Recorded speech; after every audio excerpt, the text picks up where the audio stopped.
All right, give it up for Neil. Give it up for Neil. It might be any boyfriend for sure. Anyhow, okay? All right, so next up, our last but not least, we always take the best for last, is we have Linda Smith. Come on down. Linda. Thank you. She's doing great, you guys. Give it up for her. I know it's 2025 and I'm supposed to be politically correct, but I have a serious question. What are my sluts? Anybody identify as a slut? Awesome. Yeah, I did, I went for it. I say my sluts because in 1900 and none of your business, I was a huge slut. And my two young people, thank you. I rocked that shit for 6 months. And I had enough. But I mean, I had, like the young people, I had to be a slut for a cause. Right? I had to find out if I could enjoy sex after my marriage. And I nailed it.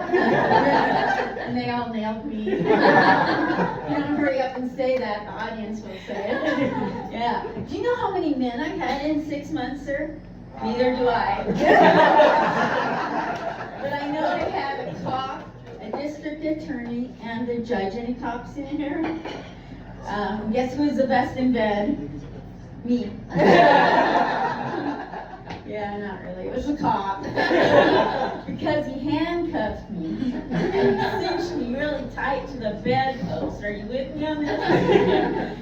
And my back arched. You get it? And he got just right. Anybody trying to eat? Yeah, it was fun. I hope I never get Alzheimer's. Yeah, you guys can put that in your spank bank for later. I've been aging, shocker. I'm getting older. Can you believe that shit? I just had a birthday. March 19th. It's coming around again. So that's getting older. The bitch is getting off. I'm telling you, I had a birthday and I turned 21. Guess how many times? Guess how many times? I don't know either. I'm kidding. Times 3 plus none of your business. Yeah. I come from the Upper West Side. Don't I sound like a New Yorker? No.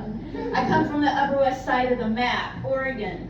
Anybody? Good, we'll move on. A little town you never heard of in the news before at all. Portland? Exactly. Now my town's a punchline. And the mayor said I was the best export. He wanted me. I was famous there for one thing. I was a personal shopper. Shoplifter. It was very personal. I hate to brag, but I'm a baby boomer, so I'm gonna. I almost made a 5 and dime drugstore turn into non-profit status. 1 tube of lipstick at a time. That's hard to do. I did it. So if you go to get anything at Target or Walmart and they need a key, you have neat a thing. I went back to this store. It was called Fred Meyer. And I went back to them and I said, I'm really sorry, it's wrong to shoplift. What can I do to pay you back? He said, just don't come back. But now I'm winning because since the internet took off, when was that? Seen the last 30 years.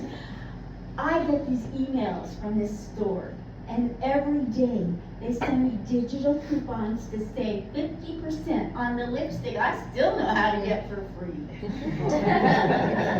They call them digital coupons. These are my digits. I've got 10 of them, and they always got me 100% off. You take my digital coupons and stickers. Sun doesn't shine. I started comedy very young in life. How young do you think? I don't remember either. No, at age 63. That was 11 years ago. And when I started comedy in my hometown, none of the young comics wanted a thing to do with the little old lady telling jokes. They would leave when I went on stage. All I had to do was take the stage and men would disappear. It was like I was doing comedy and magic. But I'm like deprived, you know. I grew up, my parents were from the silent generation. I needed attention. So when they started ignoring me, well, I can't let that happen. So what I did was, and you can lean forward or whatever you want to do, but I got down on the ground and I started doing sit-ups, because I'm weird. You're going to ignore me? Oh, screw that. I need attention. And pretty soon those young guys that didn't want to hear an old lady do jokes started coming back in to see what the old lady was doing. And they stayed in and watched me. You wouldn't believe all the things I did to keep the young men interested. I forget. But anyway, they started filming me doing these sit-ups. This was filming in Portland, Oregon. Probably still is. Town so backers. The video went viral. And that's why you get to see me here tonight, because of my haters. Here's a takeaway from a baby boomer. We need haters. Our haters, if we stay in our own lane and mind our own, our haters make us try harder and they can elevate your game. So there's a takeaway from a boomer. And anytime you have a takeaway from a boomer that has nothing to do with an ambulance, this comedy club in Portland, Oregon, they gave me the best compliment. They said, "Oh, you have so much potential, Linda." I went, "Wow, that's awesome. Thank you, Schmelium." That's the name of the club. Okay. And they said, "But we're never going to book you." I'm like, "You're never going to book me, and how can I have potential?" And they said, "You have nothing in common with the young people." What do you guys say to that? Fuck that. Thank you. Well, I did my research. The minute they said that, I did what you guys do. I Googled it. And I came up with a little list of everything we have in common. You want to see my little list? Yep. And you're going to see it anyway. There's everything. It used to have, the original got stolen, and it had a whole list of everything we have in common. And I'm not afraid that one of those young comedians will ever steal all my lines, because it was written in cursive.